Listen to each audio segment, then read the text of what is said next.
नमस्कार, मैं हूं संजय शर्मा। आप देख रहे हैं 4 न्यूज नेटवर्क। अगर मैं आपसे कहूं कि संसद जो आपके भाग्य का विधाता है, आपका भविष्य तय करती है, जहाँ नियम कायदे कानून बनते हैं, वहां का कोई सांसद खड़े होकर किसी महिला सांसद के लिए कहे कि ये वैशाली की नगर वधु है, यकीन नहीं होगा ना। लेकिन एक सांसद है जिन पे फर्जी डिग्री के लिए लेके लोग उनको फर्जी डिग्रीधारी कहते हैं, फर्जी दुबे जी कहते हैं, निशिकांत दुबे जी। उन्होंने इस तरह के अभद्र टिप्पणियां हाउस के अंदर करी, पत्रकार रोनी सिंह तेज तर्रार उनके ऊपर करी और बाकी महिलाओं के लिए भी करी। भाई की जवान इतनी तेज चलती है कि अब वो सुप्रीम कोर्ट के जस्टिस से कह दिया साहब ये गृह युद्ध कराना चाहते हैं। मतलब हमारे यहाँ कहा जाता है गरीब की जोरू सबकी भौजाई, मतलब जो कमजोर महिला होगा उस पर कोई भी कमेंट कर देगा। तो सांसद जी ने सोचा कि सुप्रीम कोर्ट के चीफ जस्टिस भी क्या है, थोड़ा सा कमेंट कर दो, वक्त वो वाले फैसले पे डर जाएंगे कि अरे साहब जनता के भक्त जो हैं वो आज हमें घरे आ रहे हैं। पहले भी एक चीफ जस्टिस को धमकाई चुके थे, एक महिला उत्पीड़न की शिकायत करा दी थी, चीफ जस्टिस के पसीने आ गए, मनचाहे फैसले लिए और चीफ जस्टिस साहब राज्यसभा के सदस्य बन गए। इस बार मामला उल्टा पड़ गया। देश की जनता ने कहा कि कैसी मूर्खतापूर्ण बात कर रहा है ये एमपी, इसके अंदर दिमाग है या नहीं। मानसिक विक्षिप्त तो ये अपने आचरण से कर ही चुका है, कारपोरेट का दलाल रह चुका है। ऐसी बातें सोशल मीडिया पे इसके लिए कही जाती है, लेकिन अब क्या कर रहा है ये? अब ऐसी ऐसी बातें कर रहा है, सुप्रीम कोर्ट के चीफ जस्टिस को कह रहा है। जब हल्ला मचा तो जेपी नड्डा ने कह दिया भाई हमारा निशिकांत दुबे के बयान से कोई मतलब नहीं है। अरे भैया मतलब नहीं है तो बाहर निकालो ना पार्टी को, पार्टी से बाहर का रास्ता दिखाओ ना इस मानसिक कम अकल सांसद को। आप चीफ जस्टिस के लिए ऐसी बातें कह देंगे, यानी आप भड़का देंगे। और क्या ये जानबूझ के की गई बातें थी या फिर ये जानबूझ के प्लानिंग थी या अचानक कही गई थी? क्योंकि यहाँ प्लानिंग भी की जाती है। प्लानिंग के तहत ही देश में एक ही दिन एक ही समय में गणेश जी दूध पी लिया करते हैं। तो यहाँ थर्मामीटर डाल के समाज का तापमान दिया जाता है। तापमान बढ़ गया तो किनारा कर लो, वरना खेल करो, वरना हड़का लो। मैंने राजीव रंजन नागपुर पे जाके, नागपुर के वरिष्ठ पत्रकार, मैंने उनसे पूछा कि ये टेम्परेचर था, संघ मुख्यालय के बड़े करीब सूत्र रहते हैं उनके, मैंने कहा जरा मालूम करिए कि है क्या, कैसे कोई सांसद ऐसी बात कर सकता है। और इन दिनों में अबू धाबी में और दुबई में था। अबू धाबी और में एक फिल्म फेस्टिवल था और दुबई में बड़ा मुशायरा था, तो मैं उसमें स्पेशल गेस्ट था। तो मुझे लगा कि भारत के मुसलमान भी यहाँ बहुत रहते हैं। प्रधानमंत्री कह रहे थे कि मुसलमान पिंचर जोड़ते हैं।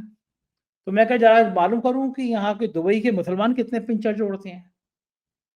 मैं जब उनको देखने गया पिंचर जोड़ने वाली आरती खाला, तो मुझे ही शर्म आ गई कि मतलब क्या बताऊँ, किसी के पास 10 करोड़ की गाड़ी है, किसी के पास 20 करोड़ की गाड़ी। फिर सोशल मीडिया पे भारत के मुसलमानों की भी पोस्ट आई कि भैया एक बड़ा एग्जाम हुआ, टॉपर एक मुसलमान लड़का, और जो मुस्लिम पढ़ लिख के समाज में आगे आगे उन्होंने कहा कि देखो ये हमारी डिग्री, हमारी नौकरी, ये पिंचर जोड़ जोड़ के बनी है। ऐसा खराब बयान, मतलब कमाल कर रहा है प्राइम मिनिस्टर देश का। मुसलमान तुम्हारी डिग्री, तुम्हारी भैंस खोल के ले जाएंगे, तुम्हारे गहने ले जाएंगे, मुसलमान तुम्हारा हक छीन लेंगे, यानी क्या क्या बात है। और अबू धाबी की मस्जिद में बड़ा सा मोदी जी का फोटो लगा हुआ है, मस्जिद घूमते हुए। यानी अबू धाबी की मस्जिद की तारीफ करेंगे और भारत की मस्जिदों के नीचे घुस घुस के मंदिर ढूंढेंगे। मैंने राजीव रंजन से इन तमाम मुद्दों पर बातचीत की है, बहुत शानदार बातचीत है। सीधे लेके चलता हूँ राजीव रंजन के पास, बातचीत पूरी सुनिएगा और फिर चैनल को सब्सक्राइब और ज्वाइन भी करिएगा। चलते हैं राजीव रंजन के पास। राजीव भाई, हम लोगों के यहाँ एक कहावत कही जाती है, गरीब की जोरू सबकी भौजाई। यानी जो कमजोर होता है उस पे कोई भी मजाक कर सकता है, उस पे कोई भी खिलवाड़ कर सकता है। लेकिन हिंदुस्तान में तो गजब सीन हो गया है। जितनी संवैधानिक संस्थाएं हैं, भारतीय जनता पार्टी के नेताओं ने तो उनको भौजाई समझ लिया। कोई कोई कितनी मजाक कर ले, कोई कितनी टिप्पणी कर ले। हमारे उपराष्ट्रपति जो मोदी जी के सामने हाथ जोड़े जोड़े गिड़गिड़ाते रहते हैं, वो बड़े खफा हो गए कि साफ सुप्रीम कोर्ट ने राष्ट्रपति के लिए कैसे कह दी कि राष्ट्रपति को अध्यादेश पास करना। तो भारतीय जनता पार्टी के एक सांसद, जिनके बारे में आमतौर पर उनकी डिग्री को लेकर सवाल खड़े किए जाते रहते हैं, फर्जी फर्जी डिग्री मास्टर, ऐसे लोग कहते हैं, सोशल मीडिया पे कहते हैं। कारपोरेट जगत के वो बड़े चहेते रहे हैं, अंबानी जी के यहाँ बड़ी, अडानी जी के यहाँ बड़ी दरबारगिरी करते रहे हैं। बाकी वो कई कई बड़ी कंपनियों में, एसआर ग्रुप में बड़ा लाइटनिंग के उनके नाम चर्चा में रहे हैं पहले। कितना खतरनाक बयान है। सुप्रीम कोर्ट का चीफ जस्टिस इस देश में युद्ध कराना चाहता है, मतलब आप सीधे सीधे ललकार रहे हैं। कल को भक्त जो हैं जिनके दिमाग में गोबर भरे हुए हैं, आप उनको उकसा रहे हैं कि वो सुप्रीम कोर्ट के चीफ जस्टिस के खिलाफ सड़क पे आ जाएं या उनके संग कुछ अशोभनीय व्यवहार करें। ये देश में मुझे नहीं लगता कि आज से पहले किसी सांसद ने सुप्रीम कोर्ट के चीफ जस्टिस के ऊपर ऐसा टिप्पणी की होगी, शर्मनाक टिप्पणी की होगी। और मुझे लगता है कि भाजपा के नेता या भाजपा के शीर्ष नेता थर्मामीटर देखता है पहले डाल के कि किसी से उकसा दो, किसी से बुलवा दो, फिर देखो समाज में रिएक्शन क्या है। ज्यादा रिएक्शन है तो कह दो हमारा पल्ला, हमें इस बयान से कोई लेना देना नहीं। लेकिन इतना शर्मनाक, इतना घृणित, इतना हिंसात्मक बयान सुप्रीम कोर्ट के चीफ जस्टिस को दिया गया निशिकांत दुबे। क्या ये एक योजना है सबको डराने की, चुनाव आयोग की तरह सुप्रीम कोर्ट भी डर जाए? वक्फ बिल पे तो सरकार की फजीयत हो रही है, उससे जज साहब 5 मई को कोई खिलाफ फैसला न दे दें। संविधान की दृष्टि से ये कितना गलत है और लोकतंत्र की दृष्टि से राजीव भाई ये कितना गलत महसूस करते हैं? बहुत बढ़िया सवाल है संजय जी। लोकतंत्र और संविधान दोनों की ही दृष्टि से ये इस देश का अपमान है। ये निशिकांत दुबे जी पब्लिक सर्वेंट है, पर बहुत दुख की बात है कि इनको कॉन्स्टिट्यूशन के बारे में कुछ लगता है पता ही नहीं है। देखिए, ऐसा है कि supreme court is the custodian of the constitution, not parliament. Supreme court और सुप्रीम कोर्ट के चीफ जस्टिस जो हैं, जो वहां पे न्यायपालिका में बैठे हैं न्यायाधीश, वो कॉन्स्टिट्यूशन संविधान के कस्टोडियन है, रक्षक हैं। तो यदि वो नहीं करेंगे, जब फंडामेंटल राइट्स किसी के जो है वो अवहेलना उनकी हो रही है, तो कौन करेगा? मुझे बड़े दुख के साथ कहना पड़ रहा है कि हमारे जो मेंबर ऑफ पार्लियामेंट हैं निशिकांत दुबे जी, इन्होंने संविधान की पढ़ाई नहीं की है। भले वो 3 बार 4 बार 5 बार जितनी बार भी जीते हैं, इनको आर्टिकल 13 के बारे में कुछ नहीं मालूम है, इनको आर्टिकल 226 के बारे में कुछ नहीं मालूम है, इनको आर्टिकल 32 के बारे में कुछ नहीं मालूम है, जहां पे क्लियरली ये लिखा गया है कि जब कभी भी फंडामेंटल राइट्स का वायलेशन होगा किसी भी व्यक्ति का, तो हाई कोर्ट या सुप्रीम कोर्ट के पास में पावर है कि वो किसी भी बिल का जो है वो विश्लेषण कर सकता है, निरीक्षण कर सकता है। तो ये इस तरीके के अनपढ़ किस्म के लोग जो हैं, वो बड़ी दुख के साथ कहना पड़ रहा है कि पब्लिक पॉलिसी में ये लोग पॉलिसी मेकर्स हो गए। ये पब्लिक पॉलिसी बनाने वाले लोगों को यदि कॉन्स्टिट्यूशन का ज्ञान नहीं है, तो इसका खामियाजा जो है पूरा का पूरा राष्ट्र एक दिन भुगतेगा। मैं आज आपको बता रहा हूं। देखिए संजय जी, ये जो स्थिति अभी बन रही है, ये बहुत ही भयावह स्थिति है। मैं जो बताने जा रहा हूं, इसको बहुत गौर से मेरे प्यारे 4PM के दर्शकों आप लोग सुनना। भाजपा के शासित प्रदेशों में क्या हो रहा है आप देखिए। ये कोई सिर्फ बात हिंदू मुसलमान की, वक्फ बोर्ड की नहीं है। उत्तर प्रदेश में यादव और राजपूत क्षत्रिय आपस में तलवारें लहरा रहे हैं, ब्राह्मण और शूद्र जो है वो आपस में लाठियां बांध रहे हैं। तो आप सिर्फ हिंदू मुसलमान नहीं कर रहे हो, आप हिंदू धर्म के अंदर भी अलग अलग जातियों को उकसा रहे हो कि आप एक दूसरे के आमने सामने जो है वो लाठियां भांजे। अभी दलितों की पिटाई हुई उत्तर प्रदेश में। आप ये बताइए कहां तक जायज है? इस देश का जो संविधान है, ये बाबा साहब ने बहुत सोच के बनाया था। ये बाबा साहब के भावनाओं की अवहेलना है। ये डॉक्टर राजेंद्र प्रसाद के भावनाओं की अवहेलना है कि जो संविधान ने इस देश के हर नागरिक को एक सशक्त भूमिका से देश के विकास करने में जो एक स्थान दिया है, ये बार बार उसमें वैक्यूम वॉइड क्रिएट करने की कोशिश कर रहे हैं। संजय जी, मुझे बहुत ही दुख के साथ कहना पड़ रहा है कि ये वक्फ बोर्ड का बहाना लेके जो है, ये देश के अंदर में, समाज के अंदर में दरार डालने का काम कर रहे हैं। और इसका बहुत ही लंबे समय तक जो है इस देश को खामियाजा भुगतना पड़ेगा। ये कोई पार्लियामेंट कोई भी नियम बना ले, वो थोड़ा देश के ऊपर में लागू होते हैं। ये चेक एंड बैलेंस वाला देश है। ये कॉन्स्टिट्यूशन ने चेक एंड बैलेंस दिया है कि लेजिस्लेचर के ऊपर में जो है जुडिशरी चेक रखेगा, इसी तरीके से बैलेंस बनेगा। इसी तरीके से लेजिस्लेचर जो है या एग्जीक्यूटिव जो है वो जुडिशरी पे नजर रखेगा और उसके ऊपर में बैलेंस बनाया जाएगा। इस देश के अंदर में एक बिल तब तक कानून नहीं बनता जब तक जुडिशरी उसका रिव्यू नहीं कर लेती है। मैंने आपको आर्टिकल 13, आर्टिकल 226, आर्टिकल 32 बताया, इन सब में जुडिशियल पावर है जुडिशरी के पास में। जब ये मेरे जैसे एक सामान्य पत्रकार को मालूम है, तो क्या पब्लिक पॉलिसी में पार्टिसिपेट पिछले 20 सालों से जो व्यक्ति कर रहा है उसको नहीं मालूम होगा? ये कहां लेके जाना चाहते हैं इस देश को? क्या ये इस देश को ऐसा देश बना देना चाहते हैं जहां पर यदि व्यक्ति नरेंद्र मोदी या अमित शाह के इशारों पे ना चले, उनके सामने नाक ना रगड़े, उनकी इच्छाओं की पूर्ति ना करे, तो क्या वो व्यक्ति देश विरोधी माना जाएगा? क्या ये व्यक्ति हिंदू विरोधी माना जाएगा? क्या ये व्यक्ति संविधान के हिसाब से काम नहीं कर रहा है, ऐसा प्रूफ कर दिया जाएगा? मुझे समझ में नहीं आ रहा कि ये इस देश को कहां लेके जाना चाह रहे हैं। ये बहुत ही ज्यादा विकट स्थिति है और मुझे गुस्सा आ रहा है, दुख आ रहा है कि कांग्रेस क्यों नहीं इस वक्त में जो है, कांग्रेस पार्टी पूरी की पूरी सड़कों पे उतर रही है और पूरी अपोजिशन सड़कों पे उतर रही है और इस बात के ऊपर में डिमांड कर रही है कि आप लिपस्टिक और पाउडर लेने के इल्जाम में तो एक मेंबर ऑफ पार्लियामेंट की जो है वो उनका सदस्यता खत्म कर देते हो।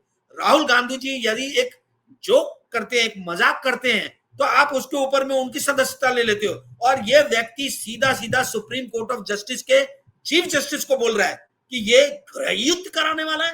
ये कौन है ये निशिकांत दुबे? मुझे बड़ा दुख होता है, बड़ा ही शोक मनाता हूं कि धनबाद की जनता जो है, मेरे ख्याल से धनबाद से चुन के आते, इनको सोचना पड़ेगा कि हमको अपने मेंबर ऑफ पार्लियामेंट किस तरीके के भेजने हैं। जिन लोगों को बेसिक कॉन्स्टिट्यूशन की जानकारी नहीं है, जिन लोगों को बेसिक देश कैसे चलाया जाता है, कैसे चेक एंड बैलेंस रहता है, उसकी जानकारी नहीं है, वैसे देश में ऐसे मेंबर ऑफ पार्लियामेंट चुन के भेजे जा रहे हैं। पूरी की पूरी विपक्षी पार्टियों का आज की डेट में ये दायित्व बनता है कि वो सड़कों पे उतरे और इस व्यक्ति के सदस्यता को वापस से लेने के लिए जो है पूर्ण जोर जो है वो ऐलाने जंग कर दे। ये शांति के साथ में जंग करने की आज ये जो है ये करेक्ट टाइम है। सही टाइम पे यदि आप शांति के साथ जंग नहीं करेंगे तो आप हमेशा हाशिए पे धकेले डालेंगे। और ये वक्त है कि कांग्रेस और विपक्षी पार्टी जो है ये जल्द से जल्द मीटिंग करके इस चीज को कैसे संसद से लेकर सड़क तक उठाए, इसके ऊपर में किसी भी तरीके के फैसले पे आए और कोई निर्णय ले। जी संजय जी। अच्छा, आपको क्या लगता है ये बयान अचानक ऐसी बिना सोचे समझे दिया होगा?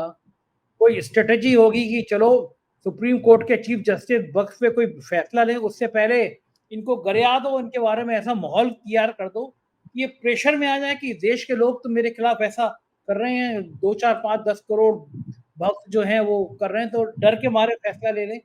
या फिर अनजाने में ही मतलब खुद अपने दिमाग में आया होगा कि जो मोदी जी के ख्यालों को रोक रहा है, जो भाजपा के ख्यालों को रोक रहा है, भले वो होगा सुप्रीम कोर्ट का चीफ जस्टिस, हम नंबर बढ़ा देंगे अपने मोदी जी की निगाह में। या कोई जानबूझ के षड्यंत्र होगा कि जिसकी वजह से सुप्रीम कोर्ट के चीफ जस्टिस पे माहौल बनाया जा सके, दबाव बनाया जा सके। ऐसे तो कोई भी होगा, कल को कुछ भी सुप्रीम कोर्ट के चीफ जस्टिस ने कोई फैसला दिया, कोई माफिया उनको गाली देने लगेगा।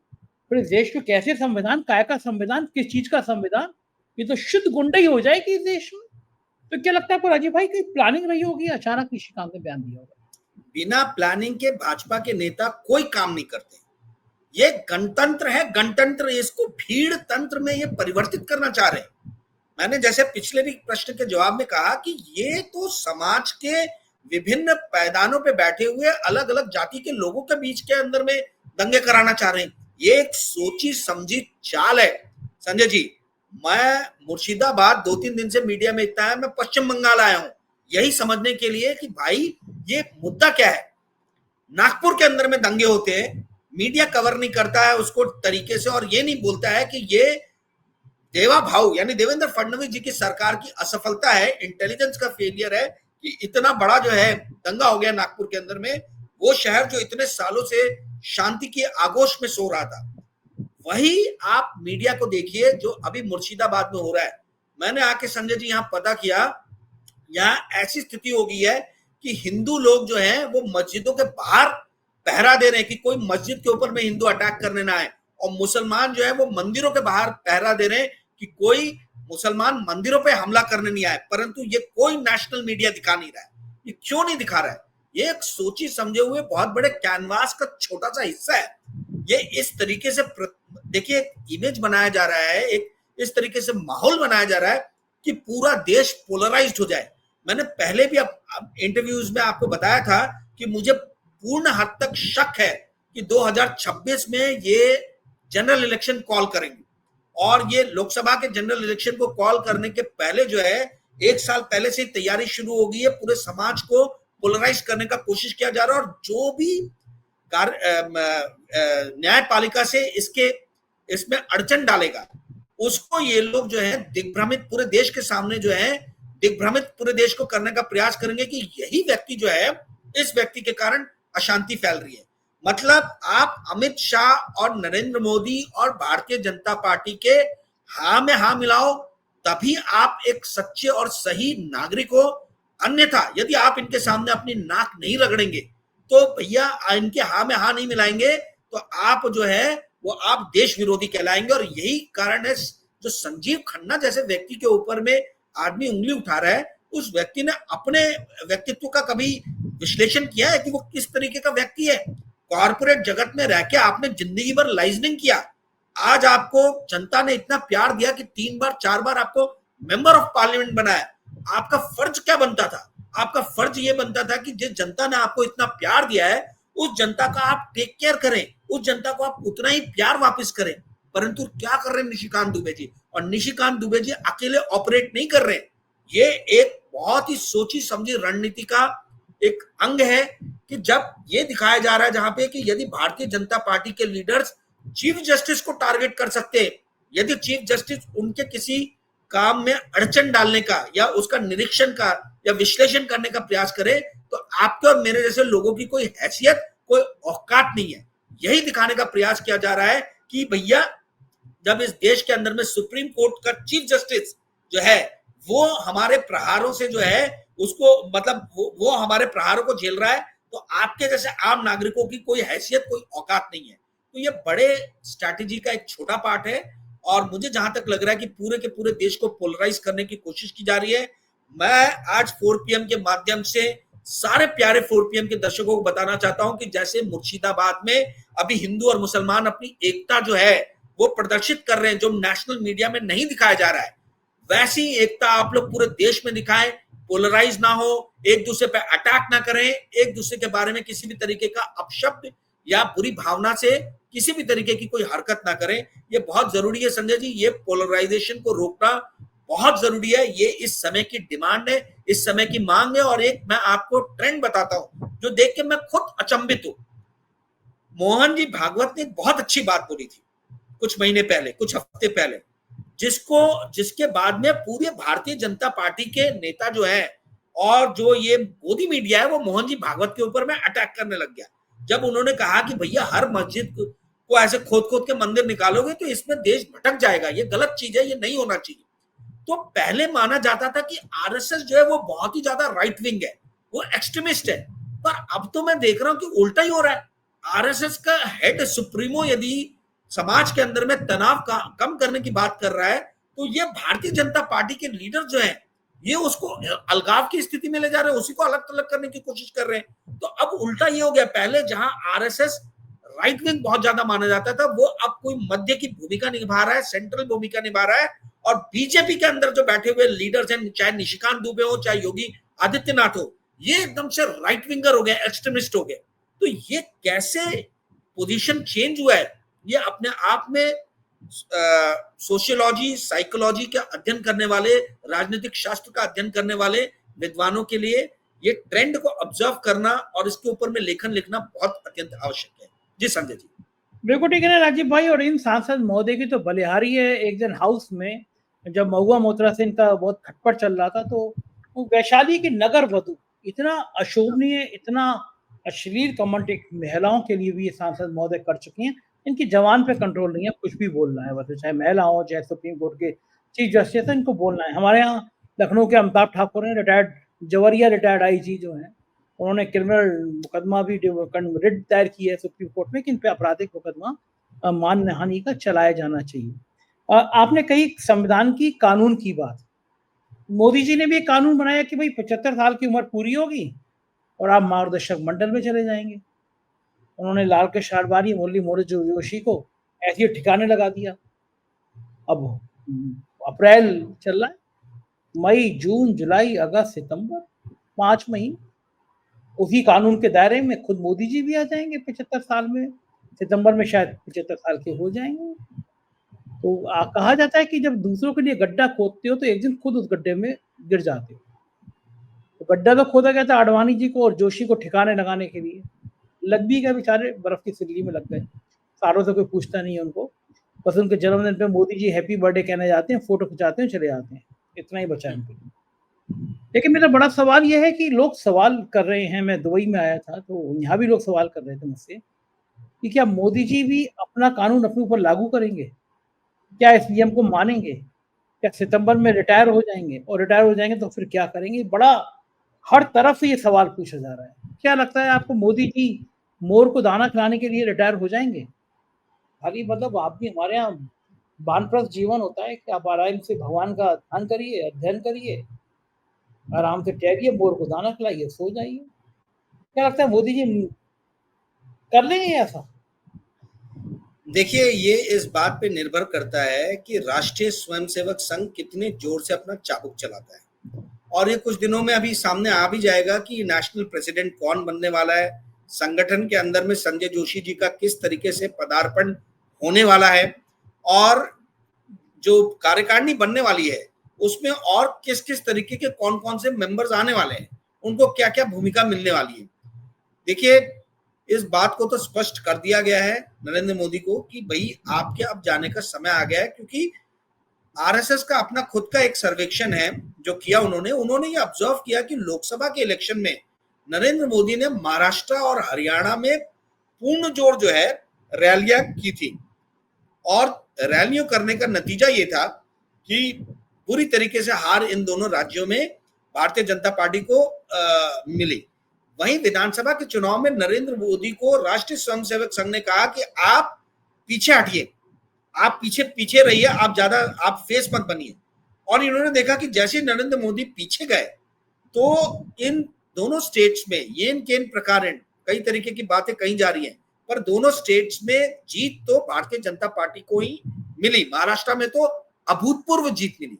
तो ये क्या शो करता है? ये शो करता है कि जनता जो है वो भले ही शायद भारतीय जनता पार्टी के पक्ष में हो, परंतु नरेंद्र मोदी के पक्ष में नहीं है। और मैं ताज्जुब कर रहा हूं कि अभी तक किसी पॉलिटिकल एनालिस्ट ने या पॉलिटिकल जर्नलिस्ट ने इस बात को क्यों नहीं समझा, इस पे क्यों नहीं बोला या क्यों नहीं लिखा है। ये साफ साफ इंगित कर रहा है कि नरेंद्र मोदी की जो आज से 5 साल पहले या 10 साल पहले जो पार्टी के अंदर में पकड़ होती थी और जनता के ऊपर में जो उनका जादू चलता था, वो जादू अब वैसा जादू रहा नहीं है, वो कमजोर होते जा रहे हैं। तो कभी भी कमजोर होता व्यक्ति विश्व की सबसे बड़ी राजनीतिक पार्टी का सुप्रीमो नहीं बन सकता, उसके द्वारा चुन के प्रधानमंत्री नहीं बन सकता। अब सवाल यह है कि यदि नरेंद्र मोदी प्रधानमंत्री नहीं रहेंगे तो प्रधानमंत्री कौन बनेगा? और उसी की कवायद में हम कुछ दिनों से देख रहे हैं कि मैसिव लेवल पे देश में पोलराइजेशन हो रहा है हर स्टेट्स में।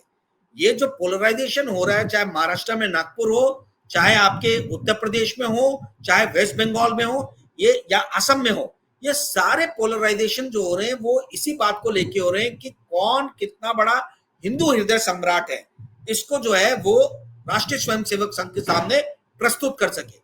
जबकि ये लोग इस बात को नहीं पकड़ रहे कि राष्ट्रीय स्वयंसेवक संघ बार बार उसके लीडर जो बड़े पदों पे आसीन है, वो लोग बार बार बोल रहे हैं कि भाई देश का माहौल खराब मत करो, आप बीच का कोई रास्ता निकालो, मस्जिदों को मत खोदो, हो गया एक अयोध्या मंदिर बन गया, अब उसी चीज को आप ज्यादा फैलाओ मत, क्योंकि समझ में आ रहा है कि देश का विकास जो है उसमें हम बहुत ज्यादा पिछड़ रहे हैं संजय जी।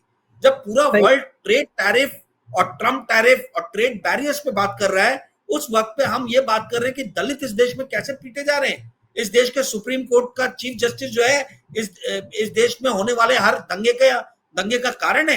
इस देश में इस देश के सबसे बड़े सूबे में यादव और राजपूत आपस में तलवार भांजने का काम कर रहे हैं, समाज में विघटन की बातें हो रही है।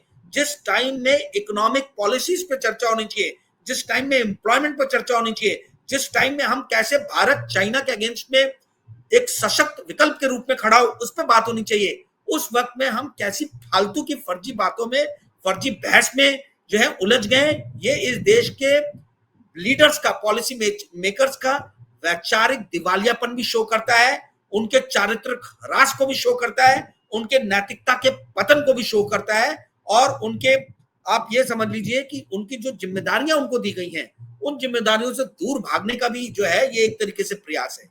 संजय जी, आपने कहा कि ये इस्तीफा देंगे कि नहीं देंगे, मैं पहले भी कह चुका हूं, मेरा आज भी मानना है कि जिस दिन इनको राष्ट्रीय स्वयंसेवक संघ बोलेगा नरेंद्र मोदी को, उस दिन नरेंद्र मोदी इस्तीफा दे देंगे, क्योंकि नरेंद्र मोदी कभी भी इतनी कमजोर भूमिका में नहीं थे। जब भी वो गुजरात में आए फुल मेजोरिटी के साथ चुन के आए, जब भी वो लोकसभा में 2 बार चुन के आए फुल मेजोरिटी के साथ में चुन के आए, तीसरी बार उनके पास में 32 सीटें कम है। आज भी 50 से 60 member of parliament totally RSS के कमांड में है। जी संजय जी, बिल्कुल ठीक कह रहे हो। मैं तो बड़ा वो था कि मैं इधर आया था यूएई में, अबू धाबी में, और एक फिल्म फेस्टिवल था और दुबई मुशायरा था, दोनों जगह मुझे स्पेशल गेस्ट बनाया गया। तो मैं सोच के आया कि प्रधानमंत्री कहते हैं कि मुसलमान पिंचर जोड़ते हैं, तो फिर मैंने देखा कि यहाँ पे जो इंडियन मुसलमान आए होंगे सब पिंचर जोड़ रहे होंगे। तो मैंने अबू धाबी के भी वही मुसलमान देखे और जाके बात करी, और मैंने दुबई के भी मुसलमान देखे। तो मुझे तो उसमें से पिंचर जोड़ने वाले क्या, मुझे तो ऐसे लगे कि वो तो ये मतलब क्या कहूँ, मतलब शब्द कम पड़ जाएंगे। लैंड क्रूजर और कौन कौन सी गाड़ियां, किसी पे 10 करोड़ की गाड़ी, किसी पे 20 करोड़ की गाड़ी है, भारतीय मुसलमान तो पिंचर तो जोड़ नहीं रहे भैया। और आज वो सोशल मीडिया पे देख रहा था, भारत में भी कई सारे एग्जाम्स के लोग डाल रहे थे कि एग्जाम में टॉप किया, वो भी पिंचर जोड़ने वाला मतलब मुसलमान ही है। फिर मुसलमानों ने भी कहा कि हम उनको बता दें, फिर उन्होंने अपनी अपनी प्रोफाइल डाली कि हम पिंचर जोड़ते जोड़ते यहाँ तक आ गए। कैसा कैसा बयान देता है देश का प्रधानमंत्री। मुसलमान मंगलसूत्र छीन के ले जाएंगे, मुसलमान भैंस खोल के ले जाएंगे, मुसलमान तुम्हारा सामान छीनेंगे। और अबू धाबी की मस्जिद में मैं गया, वहां पे मोदी जी का फोटो मस्जिद में, मतलब तुम्हें यूए की मस्जिद बहुत अच्छी लगेंगी और भारत की मस्जिदों के नीचे मंदिर ढूंढोगे। कभी सोचा था कि कभी 2014 में जो डेवलपमेंट की बात करते थे वो ये।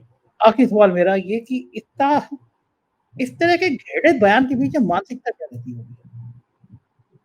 मानसिकता नहीं है, बहुत शातिर आदमी है। आप देखिए, यहाँ पे वक्फ के अगेंस्ट में बिल पास किया और वहां सऊदी अरेबिया चले गए कि वहां से सऊदी अरेबिया से कहीं प्रेशर ना आए, ठीक है, तेल जो है हमको मिलना जो है महंगे मिलने चालू ना हो जाए, तो वहां पटाने के लिए चले गए।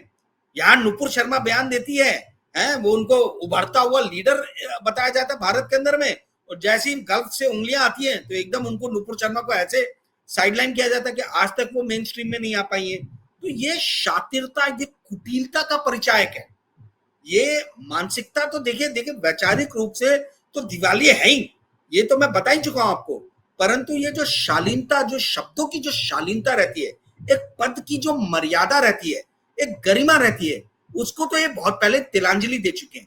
अब आप बताइए संजय जी, इस देश के प्रधानमंत्री श्रीमती इंदिरा गांधी के इलेक्शन को सुप्रीम कोर्ट ने जो है वो नल एंड वॉइड कर दिया था राजनारायण के अगेंस्ट में। तो क्या उस टाइम में कांग्रेस के लीडर्स ने बोला था कि ये सुप्रीम कोर्ट जितनी भी है ये देशद्रोही है और ये दंगे कराने वाली और ये सब है? इनको तो कांग्रेस से सीखना चाहिए, भारतीय जनता पार्टी को सीखना चाहिए कि शालीनता, पद की गंभीरता, पद की मर्यादा क्या होती है। अटल बिहारी वाजपेयी एक स्टेट्समैन थे, पर वो अटल बिहारी वाजपेयी वाली भारतीय जनता पार्टी अब ये भारतीय जनता पार्टी नहीं हुई है। इसमें सारे रोग एलिमेंट्स आ गए। इसमें जो है रोग एलिमेंट जो है वो काफी जो है मतलब आज की डेट में बड़ी बड़ी पदों पे बैठे हुए। आपको मालूम है संजय जी, क्या ये जो जेपी नड्डा जी जो है, जेपी नड्डा जी की शादी मुरली मनोहर जोशी जी ने करवाई है, जो मध्य प्रदेश की जो गृह मंत्री थी बनर्जी, जयश्री बनर्जी, उनकी बेटी से शादी कराने वाले जो है ये मुरली मनोहर जोशी थे। यही जेपी नड्डा जी, मोदी जी, इन लोगों ने आते से सबसे पहले लाल कृष्ण आडवाणी और मुरली मनोहर जोशी जी को हाशिए पे जो है पहुंचा दिया। तो आप समझ सकते हैं कि इस पार्टी के अंदर में क्या चल रहा है। पार्टी जो है वो कैसे वैचारिक शून्यता में तैर रही है। और मैं बलहारी जाऊं इस देश की जनता को, जो जिसने मतलब तीसरी बार भी ये सोचते समझते हुए इनको मौका दे दिया। तो अब ये उपयुक्त समय है कि लोग, जनता चेते, जागे और सोच समझ के जो है अपने मतों का प्रयोग करें। पूरा का पूरा प्रयास हो रहा है इस देश की जनता को पोलराइज करने का। इस देश में यदि पोलराइजेशन नहीं हुआ तो भारतीय जनता पार्टी का वो हश्र होगा कि आगे आने वाले 20 साल तक आपको ये पार्टी कहीं भी केंद्र की सत्ता में नजर नहीं आएगी। परंतु ये सब डिपेंड करता है बुद्धिजीवी वर्ग के ऊपर में कि आप आम जनता के बीच में इस संदेश को किस तरीके से जो है वो फैलाते हैं, प्रचार और प्रसार किस तरीके से करते हैं। जी संजय जी।